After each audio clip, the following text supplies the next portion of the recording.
Terkait keris semar, ada beberapa kali saya ditanya, apakah perempuan boleh pakai keris semar?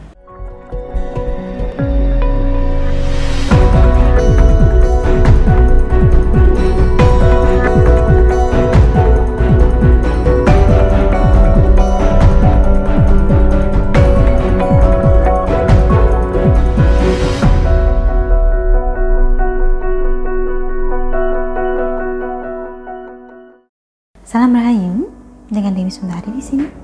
Apa kabar Anda? Semoga selalu sehat dan selalu diberikan keberkahan yang berlimpah dimanapun Anda berada. Video kali ini saya maksudkan untuk melengkapi bahasan kita seputar keris semar, atau yang biasa saya sebut jimat keris semar, karena memang yang saya sediakan ini bentuknya lebih kecil, bisa dibawa kemana-mana, dan cara pakainya kurang lebih adalah dengan disimpan selayaknya jimat pegangan. Terkait keris semar, ada beberapa kali saya ditanya, apakah perempuan boleh pakai keris semar? Karena memang secara tradisional masih banyak orang berpikir bahwa keris semar itu hanya boleh dipakai laki-laki saja. Ajian semar itu hanya boleh diamalkan lelaki saja, perempuan tidak boleh. Pertanyaan ini seputar siapa saja yang bisa menggunakan keris semar, maka jawabannya bisa berbeda. Jika Anda menggunakan jimat keris semar dari saya, maka siapapun boleh pakai. Laki-laki silakan, perempuan juga silakan, tidak masalah. Atau kadang ada juga yang bertanya, kalau non-muslim bagaimana? Apakah boleh pakai juga? Boleh, silakan. Apakah doanya berbahasa Arab? Tidak. Dan jika Anda ingin menggunakan keris semar ini sambil berdoa menurut keyakinan yang Anda anut, silakan, bisa. Mengapa demikian? Karena metode saya adalah metode kejawen, dan kejawen itu bukan sebuah agama. Karena kejawen bukan sebuah agama, maka kejawen bisa melekat pada keyakinan manapun yang diyakini penganutnya. Ini sebenarnya merupakan salah satu alasan mengapa leluhur orang Jawa zaman dulu bisa menerima kedatangan keyakinan baru dengan tangan terbuka. Karena memang pada dasarnya leluhur kita meyakini keberadaan Tuhan dan memahami pentingnya spiritualitas dengan sangat baik. Kalau begitu, apa kira-kira syaratnya jika seseorang ingin menggunakan keris semar?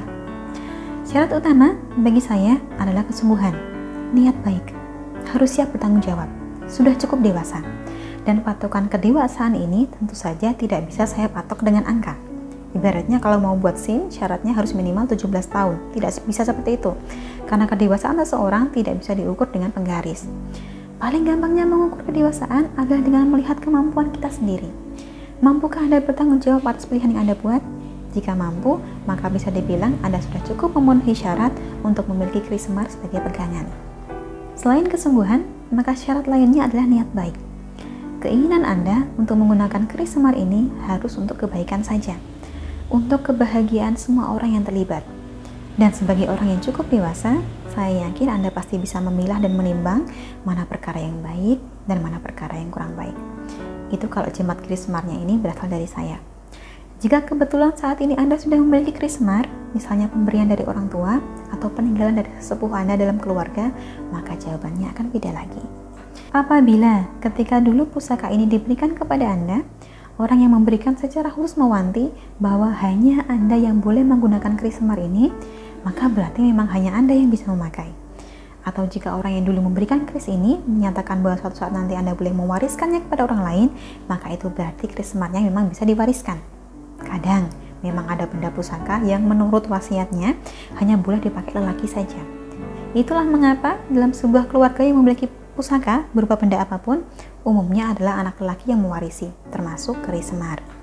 Malah pernah saya menjumpai keris semar yang menurut wasiatnya tidak boleh dipegang orang lain selain pemilik.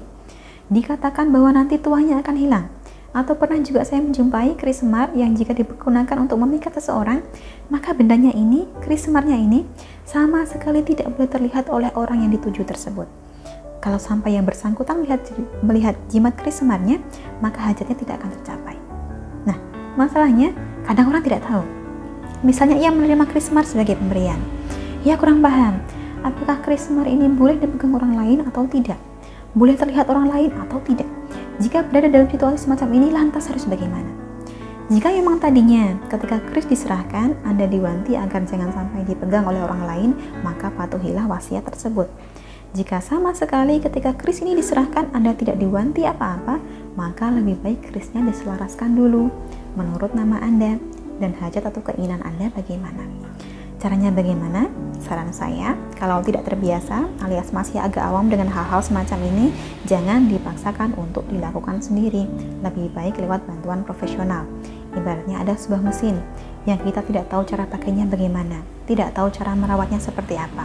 Akan jauh lebih baik dan bijak bila mesin ini Anda serahkan dulu kepada yang lebih berpengalaman untuk baiknya bagaimana, yang diperlukan seperti apa. Keris semar pun begitu. Jika Anda kebetulan memiliki keris semar dan saat ini sama sekali belum tahu apakah keris semar Anda ini bisa Anda manfaatkan atau tidak, maka lebih baik hubungilah nomor yang tertera di layar. Anda nanti akan dipandu tentang tata caranya agar bisa dibantu untuk menyelaraskan keris semar ini secara spiritual. Akan diritualkan dulu keris semarnya ini, diberikan perawatan sekalian. Anda juga akan saya ajarkan cara pakainya yang benar bagaimana, dan sekalian saya berikan doanya seperti apa. Jadi jelas dan Anda tidak meraba-raba. Harapan saya semoga ini bisa membantu, semoga memberikan manfaat, sekaligus sedikit pencerahan juga. Saya persilakan juga bagi Anda yang ingin berkonsultasi dulu, caranya sama, yaitu dengan menghubungi nomor yang tertera di layar. Akhir kata bahasan seputar siapa saja yang bisa menggunakan keris semar ini, saya cukupkan sekian. Terima kasih telah menyaksikan. Sampai jumpa di kesempatan selanjutnya dan salam rahayu.